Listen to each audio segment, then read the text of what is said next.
মেলার মাঠে আছি, দেখতে পাচ্ছেন কি সুন্দর ফুলের দোকান, গ্লাস আছে, ইটি আছে। আমরা বড় ভাইয়ের সাথে কথা বলার চেষ্টা করবো, দেখি এই জায়গায় বেচা কিনা কেমন হইতেছে। নতুন মেলা শুরু হয়েছে। বড় ভাই যদি কিছু বলেন আপনি।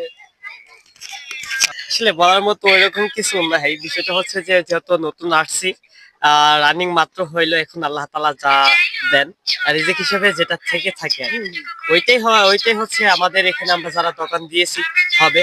তবে বিষয় হচ্ছে আমাদের একটা বিষয় যেটা, সেটা হচ্ছে যে পণ্যের দাম আমাদেরকে বেশি দিয়ে কিনে আনতে হইতেছে।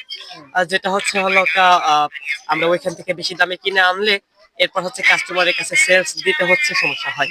আর যার কারণে হচ্ছে এই এই এই সমস্যাটা নিয়ে হচ্ছে একটু বিভ্রান্তিতে পড়ে আছি। তবে আলহামদুলিল্লাহ আল্লাহ তাআলা যেরকম বেচাকিনি হয় হয় আর কি মোটামুটি।